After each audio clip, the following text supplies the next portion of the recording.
혹시 이런 경험 있으신가요? 마트에 장을 보러 갔는데 손주가 갑자기 바닥에 드러눕더니 장난감 사줘, 사줘 하면서 울고불고 하는 모습. 옆 사람들 시선은 따갑고 가슴은 철렁 내려앉고 결국 당황한 나머지 손에 장난감을 쥐어준 적 한두 번쯤 있으시죠? 손주는 정말 예쁘지만 그 사랑이 때론 우리를 곤란하게 만들 때가 있습니다. 특히 떼쓰고 울 때는 어떻게 해야 하지? 고민이 되죠. 오늘은 손주가 떼쓸 때 조부모가 현명하게 대처하는 7가지 방법을 이야기처럼 풀어드리겠습니다. 저와 함께 차근차근 들어보시면서 앞으로 손주와의 시간이 더 행복해지시길 바랍니다. 첫 번째, 아이의 감정을 먼저 인정하기. 손주가 떼를 쓰는 가장 큰 이유는 사실 단순합니다. 내 마음을 알아달라는 거예요. 어른인 우리가 보기에는 별것 아닌 것처럼 보일 수 있습니다. 마트에 진열된 장난감, 아이스크림 하나, 혹은 놀이터에서 더 놀고 싶은 단순한 바람일 수도 있죠. 하지만 아이 입장에서는 그것이 세상 전부처럼 느껴집니다. 예를 들어 손주 지훈이가 장난감을 갖고 싶어서 울고불고 한다고 해봅시다. 표면적으로는 저 장난감이 필요해 라고 말하는 것 같지만 사실 그 뒤에는 이런 마음이 숨어 있습니다. 나는 원하는 게 있는데 아무도 들어주지 않아. 내 마음은 아무도 몰라. 이 서운함이 쌓이면 아이는 울음을 더 크게 냅니다. 그리고 그 울음 속에는 좌절감, 억울함, 이해받고 싶음이 다 담겨 있어요. 그런데 많은 어른들은 이렇게 말하죠. 그만 울어. 쓸데없이 왜 저래. 안 돼, 안 사. 이렇게 다그치면 아이는 더 크게 웁니다. 왜냐하면 아이가 원하는 건 물건 자체보다 먼저 내 마음을 알아주는 것이기 때문입니다. 이럴 때 조부모가 해줄 수 있는 최고의 한마디는 바로 공감입니다. 아이고, 우리 지훈이가 저 장난감이 너무 갖고 싶구나. 그래, 너 마음 알겠어. 저게 진짜 멋져 보이네. 이렇게 말해주면 아이는 아, 내 마음을 알아주는구나 하고 울음을 조금씩 줄이게 됩니다. 사랑받는다는 느낌, 공감받는다는 느낌이 아이 마음을 차분하게 만들어주거든요. 실제로 어떤 할아버지는 이런 경험을 하셨습니다. 손주가 놀이터에서 더 놀고 싶다고 울음을 터뜨리자 처음에는 빨리 집에 가자, 그만 울어 하고 다그쳤다고 해요. 그런데 아이는 더 크게 울며 땅에 주저앉았죠. 그러다 마음을 바꿔 그래, 너가 아직 더 놀고 싶구나. 그 마음 할아버지가 알겠다라고 말했더니 아이 얼굴이 조금 누그러지면서 조금만 더 놀고 갈래 하더랍니다. 물론 결국 바로 집에 가지는 않았지만 울음은 그 자리에서 거의 멈췄다고 해요. 이처럼 아이의 마음을 먼저 인정해주면 상황이 생각보다 훨씬 빨리 진정됩니다. 울음을 완전히 그치지 않더라도 아이는 내가 존중받았다는 경험을 통해 마음의 안정을 찾게 되죠. 결국 중요한 건 물건을 사주느냐 마느냐가 아니라 내 마음을 알아주는 사람이 곁에 있다는 확신을 주는 겁니다. 두 번째, 눈높이를 맞추고 대화하기. 여러분, 혹시 이런 경험 있으신가요? 아이에게 그만해 하고 큰 소리를 쳤는데 오히려 울음이 더 커진 적 말이에요. 사실 아이 입장에서는 자기보다 훨씬 큰 어른이 위에서 소리치며 내려다보는 게 굉장히 무섭습니다. 아이와 대화할 때는 눈높이를 맞추는 것이 정말 중요합니다. 할머니, 할아버지가 무릎을 굽히고 아이와 같은 높이에서 눈을 바라보는 순간 아이의 마음은 한결 편안해집니다. 예를 들어 손주 예린이가 마트 바닥에 주저앉아 울고 있다고 해봅시다.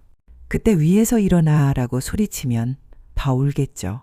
하지만 허리를 굽히고 아이 눈을 바라보며 예린아, 할머니 눈 보면서 얘기해 볼래?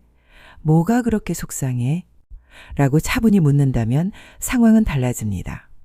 아이의 마음속에 아, 나를 존중해 주는구나 라는 감정이 싹 트는 거예요. 사실 아이도 울음 대신 말로 표현하고 싶지만 아직 방법을 잘 모를 뿐입니다. 그럴 때 조부모가 눈을 맞추고 차분히 물어봐주면 아이는 점차 울음을 줄이고 대화로 전환할 수 있습니다. 비슷한 사례로 한 할머니는 손주 예린이가 마트에서 울 때마다 큰 소리를 냈다고 합니다. 그럴수록 아이는 더 크게 울고 주변 사람들 시선만 따가웠죠. 그런데 어느 날은 무릎을 꿇고 아이 눈을 바라보며 예린아, 할머니가 너 마음을 듣고 싶어 하고 조용히 말했더니 아이의 울음이 점점 잦아들고 장난감이 갖고 싶어 하며 말로 표현하기 시작했답니다. 그 순간부터는 대화가 가능해졌다는 거죠. 기억하세요. 큰 소리보다 작은 목소리, 높은 자리보다 눈높이 맞춤. 이 두 가지만 바꿔도 울음은 훨씬 빨리 잦아듭니다. 세 번째, 선택지를 주어 자율성 키우기. 아이들이 떼쓰는 이유 중 하나는 내가 결정권이 없다는 답답함 때문입니다. 어른이 무조건 안 돼라고 하면 아이는 더 강하게 울면서 반항하죠. 이럴 때 효과적인 방법이 바로 선택지를 주는 것입니다. 작은 것이라도 아이가 스스로 고른다고 느끼면 울음은 금세 줄어듭니다. 예를 들어 손주 현우가 마트에서 장난감을 달라고 울 때 오늘은 장난감 말고 책이나 과일 중에 하나 고를래? 라고 물어보면 어떨까요? 현우는 아무것도 못 가져간다는 좌절에서 벗어나 그래도 내가 하나는 선택할 수 있다는 만족감을 느끼게 됩니다. 이건 단순한 기분 달래기가 아닙니다. 아이의 자율성과 자기 결정권을 키워주는 교육이기도 합니다. 심리학 연구에서도 어린아이에게 작은 선택권을 주면 자존감이 높아지고 떼쓰는 빈도도 줄어든다고 합니다. 예전에 어떤 아버지는 아이가 사탕을 사달라며 울 때 무조건 안 돼 라고만 했다고 해요. 그러자 아이는 더 크게 소리 지르며 바닥에 누워버렸죠. 그때 방식을 바꿔 사탕은 오늘 안 되고 대신 바나나 사과 중 하나 고를래? 하고 물었더니 아이는 울음을 멈추고 잠시 고민하다가 바나나라고 대답했답니다. 그날을 기점으로 아이는 울음으로 요구하기보다 다른 거 고를 수 있어요? 하고 묻는 습관을 배우게 되었어요. 네 번째, 주의를 다른 곳으로 돌리기. 혹시 이런 경험은 있으신가요? 마트에서 손주가 울며 바닥에 드러누웠는데 옆에서 다른 아이가 카트에 타고 즐겁게 손을 흔드는 걸 보더니 순간 울음을 멈추고 나도 타고 싶어 하며 벌떡 일어나는 모습. 아이들은 집중력이 짧습니다. 그래서 울음도 사실 오래가지 못합니다. 이때 가장 효과적인 방법이 바로 관심 전환법입니다. 예를 들어 손주 수아가 아이스크림을 달라고 울 때 수아야, 저기 풍선 아저씨 보이지? 우리 같이 가볼까? 저기 귀여운 인형 옷 입은 언니 있네. 같이 구경할까? 이렇게 말하면 아이의 관심은 금세 다른 쪽으로 쏠립니다. 물론 이 방법은 아이가 완전히 진정될 때까지 시간이 필요하지만 울음의 불을 끄는 데는 아주 효과적입니다. 한 할머니의 손주는 마트에서 과자를 사달라며 울고 있었는데 그 순간 매장 방송에서 아이가 좋아하는 동요가 흘러나오자 귀가 쫑긋했답니다. 금세 울음을 멈추고 음악에 맞춰 몸을 흔들며 따라 부르더니 표정이 환해졌죠. 그 뒤로 할머니는 아이가 울기 시작하면 우리 노래 나오는데 가볼까 하며 관심을 돌려주곤 했습니다. 아이도 금세 호기심을 보이며 울음을 잊곤 했다고 합니다. 중요한 건 단순히 산만하게 만드는 게 아니라 아이의 호기심을 자극하는 새로운 경험으로 관심을 돌려주는 겁니다. 그렇게 하면 아이는 자연스럽게 울음을 잊고 새로운 놀이에 빠져들게 됩니다. 다섯 번째, 울음을 멈췄을 때 즉시 칭찬하기. 여러분, 아이가 울음을 멈췄을 때 그냥 넘어가시면 안 됩니다. 그 순간을 놓치지 않고 즉시 칭찬해 주셔야 합니다.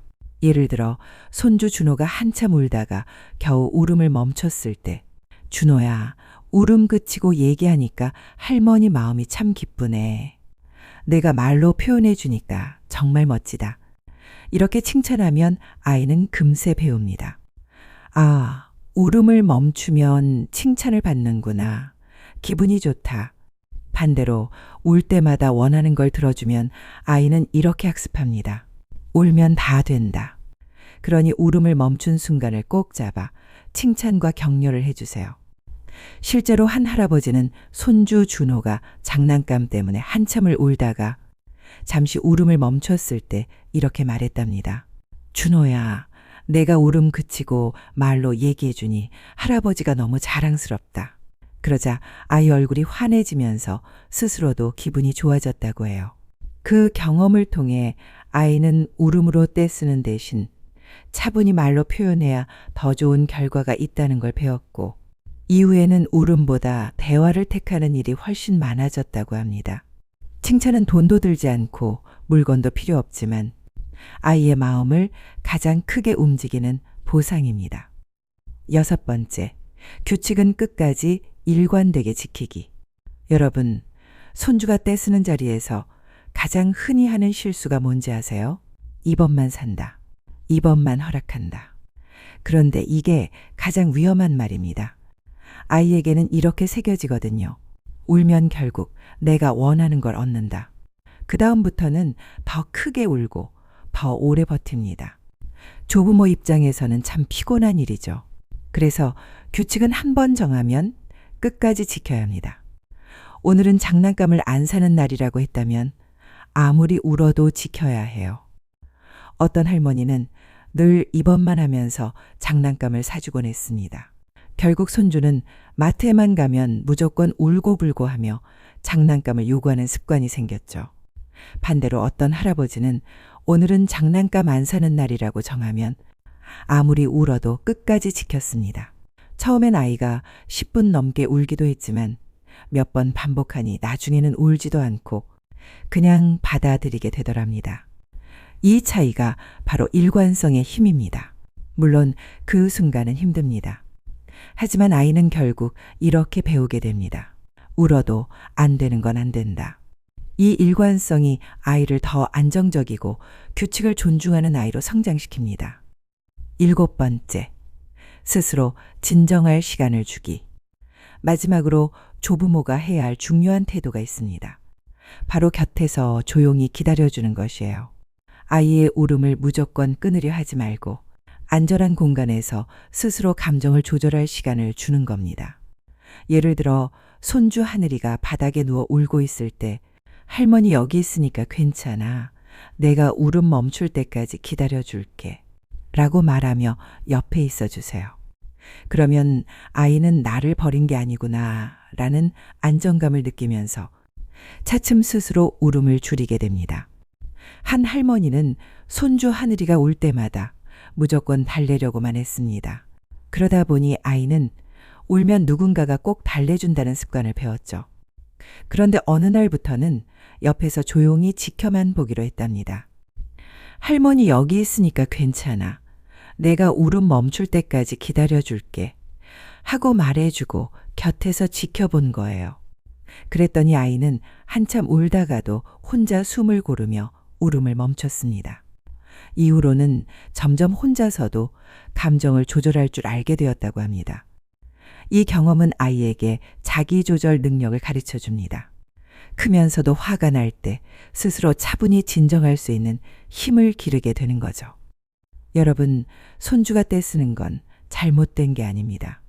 아이도 감정을 표현하는 방법을 배우는 중이니까요. 조부모가 현명하게 대처하면 손주는 울음 대신 말로 감정을 표현하고 스스로 마음을 다스릴 줄 아는 건강한 아이로 자라납니다. 사랑은 무조건 들어주는 게 아니라 올바른 방법으로 가르쳐 주는 겁니다. 7가지 방법 꼭 기억하시고 손주와의 시간을 더 지혜롭게 보내시길 바랍니다. 오늘 영상이 도움이 되셨다면 구독과 좋아요 한 번씩 부탁드릴게요. 오늘도 건강하고 행복한 하루 보내세요.